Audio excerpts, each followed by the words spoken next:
안녕하세요. 대단히 반갑습니다. 그릭난 자연형TV 이종수입니다. 이번 시간은 1255번째 시간으로 우아한 친구들 변연배편이라는 글을 읽어드리겠습니다. 우아한 친구들 변연배편. 코스모폴리탄 변연배.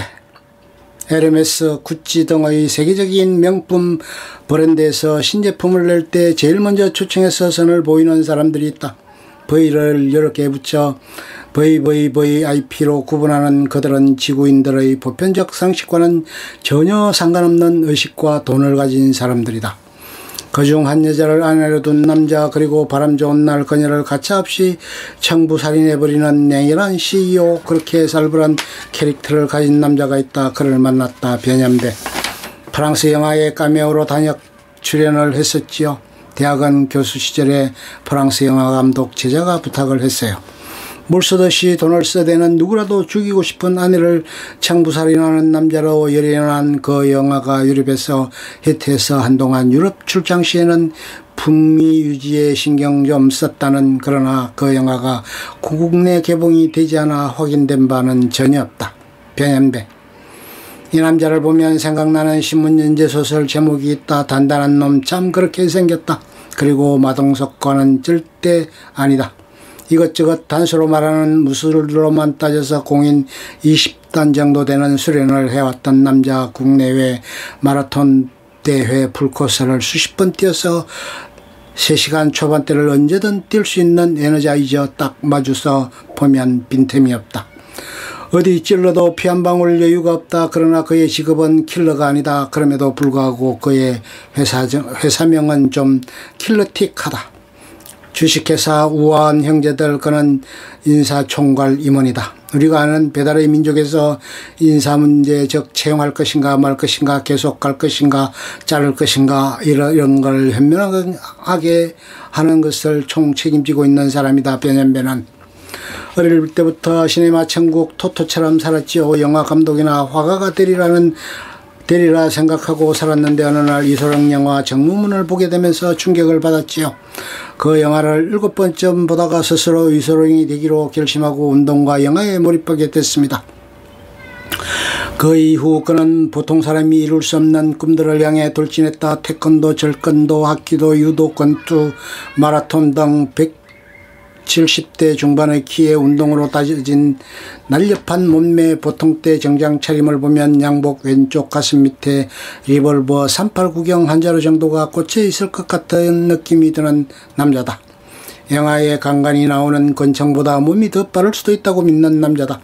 하긴 벚꽃 찍은 사진을 보면 언뜻 이 남자도 그것이 가능하지 않을까 하는 착각도 든다. 벚꽃 찍은 사진으로 광고 모델을 하기도 한 그가 급기야는 맨스헬스라는 잡지의 표지 모델로 픽업되어 진짜로 거의 다 벚꽃 찍은 사진을 세상에 내놓았는데 생전 이소룡의 몸을 재현했다는 평판을 받았다. 어쨌든 지금 그는 꿈꾸던 영화 감독도 화가도 킬러도 마라토너도 아니다. 때때로 교수이기도 했지만 대체적으로 그는 기업 경영의 핵심인 인사문제 전문가로 살아왔다. 성균관대학에서 경영학을 전공한 그는 경영학 박사다. IBM을 거쳐 나이키의 임원이 되어서 두산 시그램에서 부사장을 했고, 모토로라의 아시아 태평양 인사담당 전무를 했고, DHL의 부사장, 쿠팡의 부사장을 거쳐 지금은 주식회사 우아한 형제들의 인사총괄을 맡고 있다. 인사가 만사라고 누구나 말하지요. 하지만 인사는 농사입니다.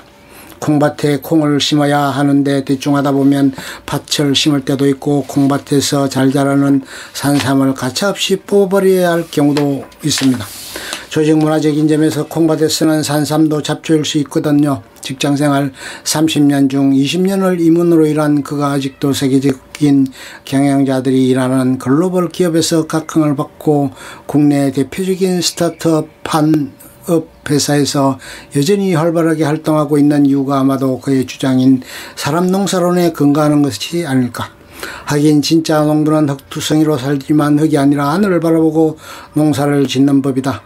진정한 농부는 지금 이 씨앗을 뿌려도 되는지, 이 씨앗의 싹을 틔우기 위해 하늘이 비를 뿌려줄 것인지를 묻고 또 물어 간절한 마음으로 씨를 뿌린다. 싹이 자라서 열매를 달면 풍성한 햇빛과 바람을 불어 살찐 열매를 그가 허락해 줄 것인지 그리고 그들을 거두게 허락할 것인지 모두가 다 하늘의 뜻이다. 그 하늘의 뜻을 알아야 진정한 농사꾼이 되는 법이다. 사람 농사도 그리해야 된다는 말이다.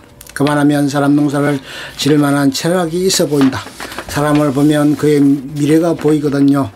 기업이 가진 비전과 그 사람의 미래가 어디까지 일치하는가를 보는 게 제 직업입니다. 개인의 미래와 기업의 꿈을 일치시키는 작업, 그것이 그의 주특기다.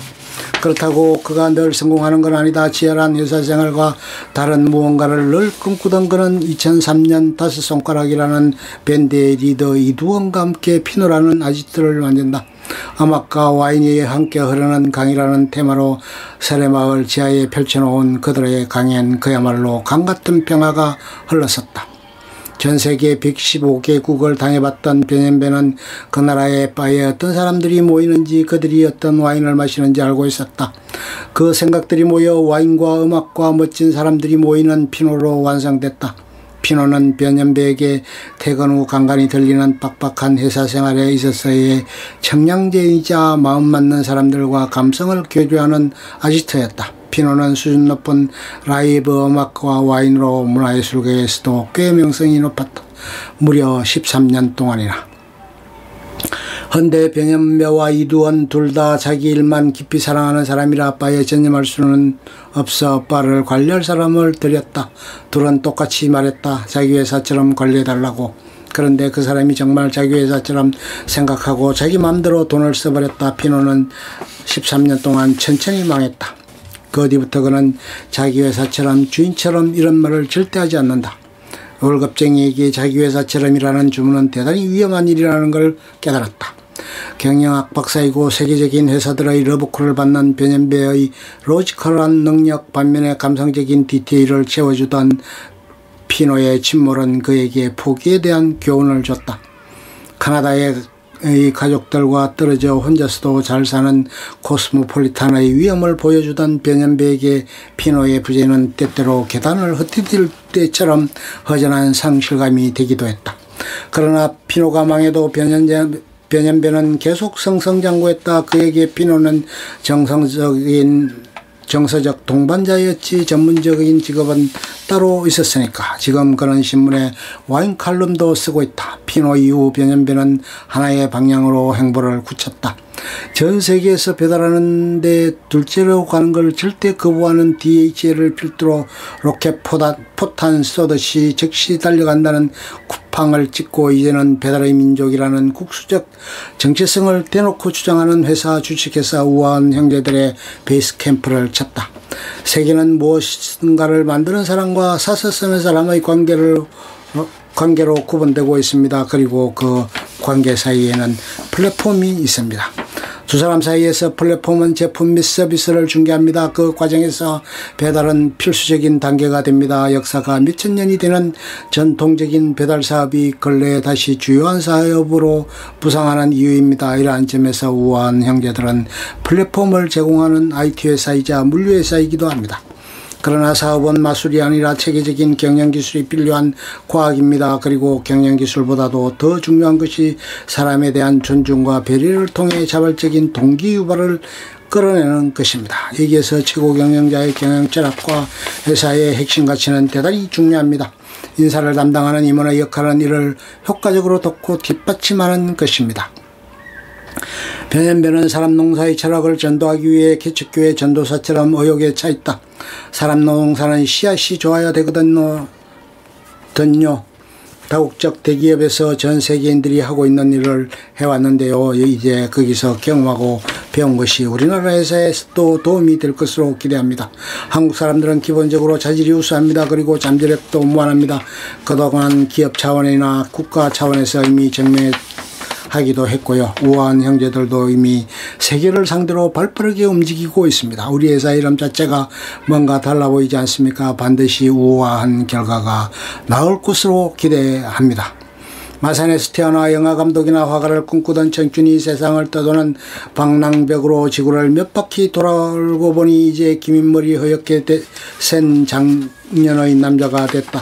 하긴 영화감독이 아니어도 독한 놈으로 영화배우가 돼봤으니 나쁘지 않고, 화가는 본인 대신 그림 그리는 아내를 얻었으니 그것 또한 좋은 일이지 싶은데, 내가 정말 남들 보석 사모으듯 모은 것이 있는데 넥타이가 2,500개쯤 됩니다.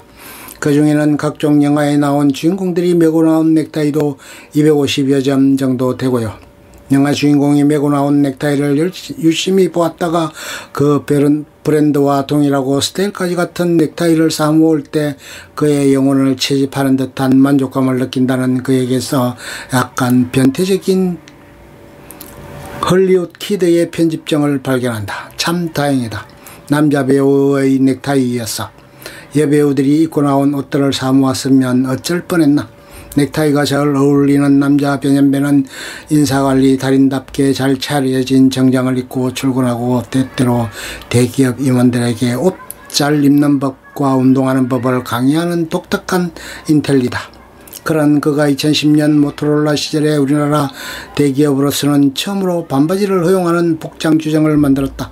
반바지를 맵쉽게 입는 법이라는 자료를 배포하고는 그 다음날 직접 반바지를 입고 출근했다. 그런데 그때 직원들이 환장에 가까운 환성은 무슨 뜻인지 모르겠다. 그리고 그날부터 모토로라는 넥타이 부대의 해방구가 됐다. 현재 회사에서도 반바지 차림으로 일한다. 변현배의 세상의 알만한 회사들을 가로세로 다 거치고 이제 돌아와 우아하게 대한민국 대표 스타트업 우아한 형제들의 사람농사 책임자가 되어 있는 그에게 본인 농사는 좀 어떻냐고 물었다. 특유의 0.1초 포즈보다 3배쯤 지나서 답이 돌아왔다. 너나 잘하세요 라고요. 눈치는 칼이다. 그 한마디 더 붙인다. 그래서 항상 공부합니다. 변현배는 진짜 공부를 많이 한다. 학구열이 아니라 병적인 호기심 때문이다. 일하고 공부하고 나머지는 다 논다. 씩씩하게. 변현배는 진짜 코스모폴리탄이다. 끝! 좋으면 좋아요, 구독, 알림 설정 눌러주세요. 감사합니다.